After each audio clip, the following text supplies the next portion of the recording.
cabin up by the lake? No, it's up in the Garnet Range and the foothills, kind of in the vicinity of Helmville. Oh yeah. Wow. Off of we go up 200 and then off Highway 141, which takes you into Avon, and then you get off on some dirt roads and stuff. Wow, nice. It's beautiful up there. Yeah, it is. It is. Is there some water, lakes, streams, anything like that nearby? Yeah, there's Nevada Creek comes out of Nevada Reservoir, and we kind of actually technically have a little reach of that in our property. And then Cooper Creek is a tiny little creek that factors in, but most of the time we go to the Blackfoot, or I don't know if you know Cooper's Lake. We like to go up to Cooper's Lake. No. Up near the Wilderness area. Yeah, there's the North Fork of the Blackfoot is my favorite. So. Wow, sounds like a nice setup. Yeah, I started putting up some game cameras after talking with some wildlife biologists at the university, and that's been the best. We've got, I mean, elk, obviously deer, but we got a mountain lion a couple times, wow. Bobcat, some snowshoe hares. Whoa. Yeah, so for special, I mean, super exciting for me, but our daughter just, it's awesome. Oh, she likes it. Yeah. Oh, that's great. Yeah, she was really, I scored a lot of points when I got the snowshoe hare finally on the game camera.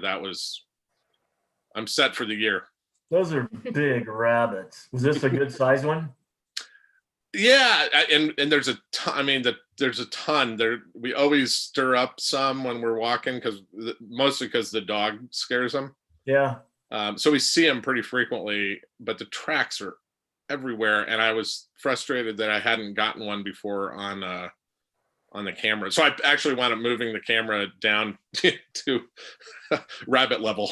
Yeah.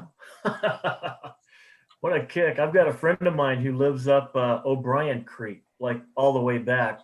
And he's got a game camera as well. And it's amazing what walks through the yard. Yeah. Yeah, we got a couple grizzlies in the spring that came through the property. And we sent that, because we have a conservation easement on it with 5 alleys. And so it sent off some of those pictures. Wow. What a kick. That's awesome. We've become very religious about hiking with bear spray. Not that we weren't before, but it now, a couple years ago, it's like, every now and then we forget to, and you get out on your hike and you're like, I forgot but now it's like, there's no forgetting. Don't forget that. I've got a couple of clients up in that area, and they see regular grizzly bear sightings on their properties. The Nevada Creek riparian area is very popular with them. Yeah. Wow. When we first moved up here, we picked that one up right away. You're in a place where there's bears, be prepared. Yep. It's your problem. Jordan, you want us to just talk about game camera stuff? This is very interesting. I'm going to move us on to the and call the Land Use and Planning Committee to order. Just a confirmation from our staff. Are we ready to go? We're good, thank you. Okay, great. This is, of course, another virtual meeting, and we are getting together today to do our final interview for the Design Review Board. At this point, there's no public for public comment, but if anyone does join the meeting, I will call for public comment. You can join the meeting via Zoom from our website, which is ci.missoula.mt.us/webcasts. If you're in the Zoom meeting as a member of the public, you can use the hand raise feature within Zoom, or if you're joining by phone, you can press *9, and that'll signal to me that you want to give a public comment. So we just have I guess we'll start by calling the meeting to order, and I'll list off the roll. Looks like Anderson is absent, Becerra is present, Contos is present, Harp is absent, Hess is present, Jones is present, Merritt is present, Ramos is present, Cheryl is present, Pasika is present, Von Lossberg is present, and West is absent. We have minutes from December 16th. Are there any changes to those minutes? Okay, those will stand approved as listed on the agenda. And as I noted, we don't have any public comment on non-agenda items, unless Mr. Thane, you want to make a comment on something unrelated to your interview. Okay, and then for the record, Stacey Anderson just is joining us right now as well. Okay, so we can move into our single item, which is appointments to the Design Review Board. We have Levi Thane here today, and Mr. Thane, thank you for your interest and service. Just a bit of housekeeping. We are going to have, oh, and also Heidi West is joining us for the record now. So, okay, we are going to complete our interviews today. Mr. Thane is our final interview, and then we're going to hold this item over until next week, January 20th. And because this process has stretched out, we actually began interviews right before the pandemic shut everything down. So we have to recontact a couple of our applicants and confirm that they're still interested before we go through with the appointments. So that won't impact our overall schedule. We'll still get everything back for finalization at our next regularly scheduled council meeting, which is Monday the 25th, since we have next week off for the Martin Luther King holiday. So with that, any questions on process from committee members? Okay, so with that, we can begin our interview, and Levi, what I'll do here is I'll just go through the questions, and we have about 6 substantive questions and a couple of kind of yes/no questions at the end, and we have about 15 minutes. So if you want to just start out with by introducing yourself, tell us a little bit about yourself, and then the first question as well is what is the purpose of design review, and how does it contribute to the fabric of our community? Sure. Well, first, thanks everyone for having me. My name is Levi Thane. I'm a 5th generation Montanan. My family's been in Missoula since the 1880s. And I view this as a really excellent opportunity for me to be engaged in the community and contribute what I have to contribute back to the community. And to your question, I think that the purpose is to help maintain a sense of place and sense of character in communities, and to ensure that future development is conducted in a way that helps maintain some of that character and some of the vibrancy that's already in place in Missoula. I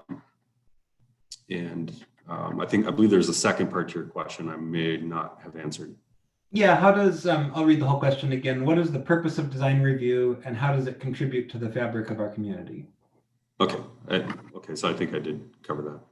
Yeah, definitely. Next question is, what training and expertise qualify you to analyze and interpret architectural and landscape drawings, site plans, and signage?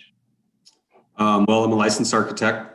I spent the first 15 years of my career in a jurisdiction that had a very robust design review process, very, I would say, sort of cumbersome. And as an architect, I was responsible for taking many projects through that design review process. So I've seen firsthand how it can go both smoothly and, unfortunately, how sometimes it can become adversarial when developers either don't want to abide by some of the design review guidelines, or when members of design review staff maybe insert some of their own bias into how those standards are interpreted. And I think that, I view design review boards and architecture and developers is really more of a partnership, and it all needs to work hand in hand to ensure that our community stays vibrant and that we create, meaningful places and open and safe pedestrian environments. Great, thanks. In your experience from a design perspective, what makes a development high quality and responsive to Missoula's urban environment? I think having, engaged ground floors that are open and have a lot of visibility in and out and create, welcoming pedestrian experiences, I think is extremely important. I've seen other developments that either put parking on the ground floor or a lot of their services on the ground floor that kind of wall the building off. And when you get too many of these buildings that start occurring, you start losing the character of your neighborhoods, of your downtown. They're not open and inviting to people that are passing by, just members of the community. And that can create not only just, I think, less desirable buildings and architecture, but it can create some unsafe environments as well. Okay, great. Knowing that excellent urban design may add cost to a development, how do you balance those interests? Well, I think that having better built environment is going to draw more people. And if you have neighborhoods or business centers, downtowns that are have a lot of community engagement, they're going to draw, they're more desirable. I think that the quality of architecture and urban design around buildings has the ability to draw more people into it. It becomes more appealing to everyone.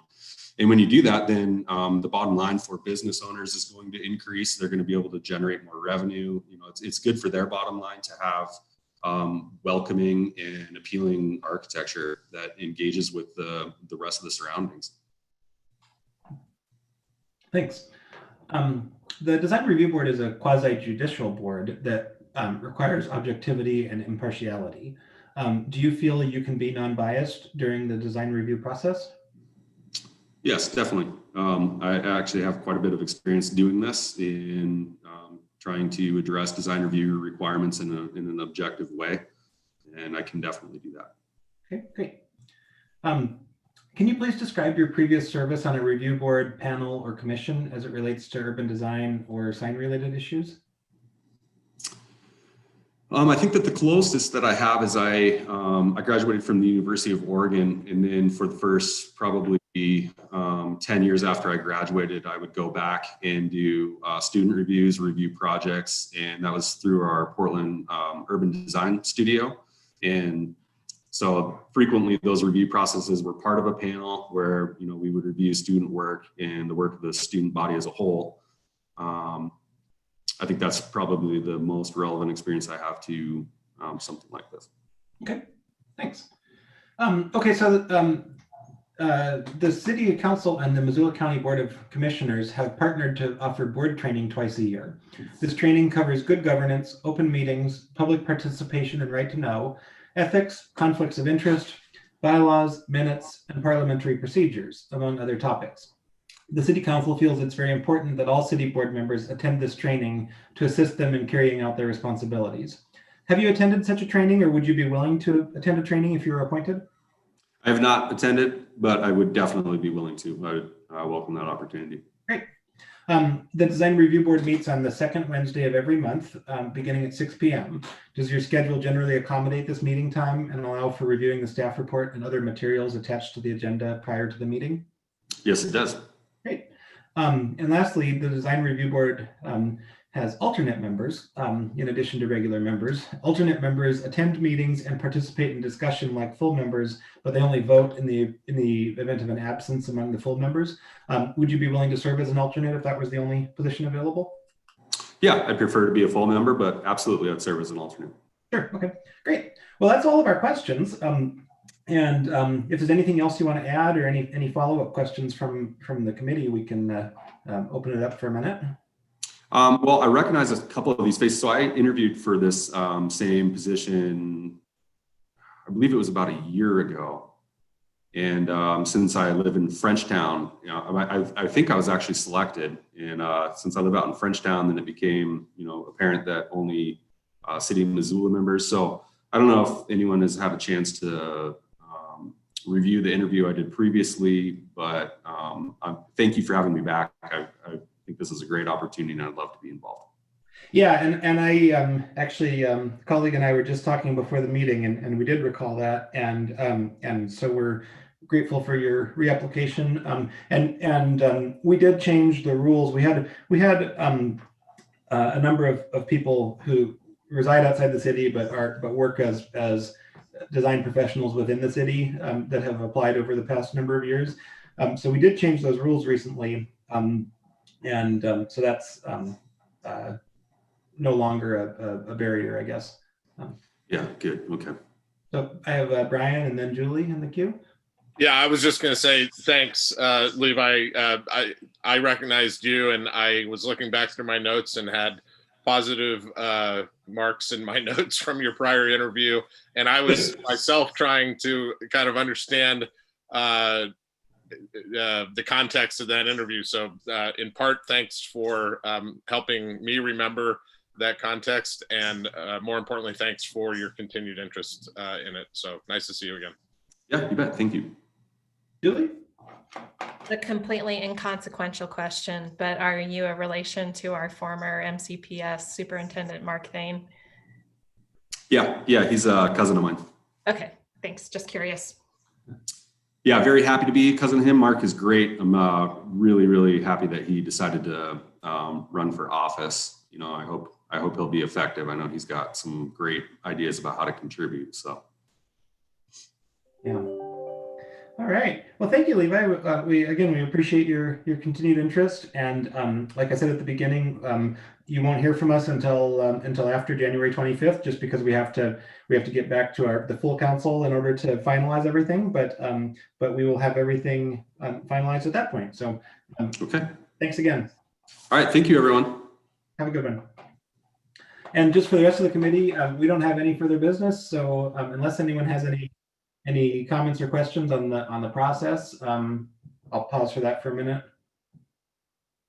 Okay, not seeing any. We will be adjourned. Oh, I'm sorry, Ms. Anderson. Sorry, and I apologize. I was a couple seconds late for the meeting, but did you say how many positions? I know that there's been a delay and some rule changes. So if you wouldn't mind, just a refresher on how many positions are available and then how many applicants we have. Yeah, we have 8 positions. We have 11 applicants. There are 2 that are not listed as attachments, and so I need to follow up and confirm that they remain interested and get them their materials attached if they do. So that's kind of what we're looking at. We have the board also has some requirements. There needs to be a variety of members from different fields, including landscape architects, urban planners, urban designers, civil engineers, contractors, and builders and developers. So there's we'll need to consider that as we fill folks into the slots. Thanks so much for that. I appreciate it because I was looking at the attachment. So yeah. So okay, Julie.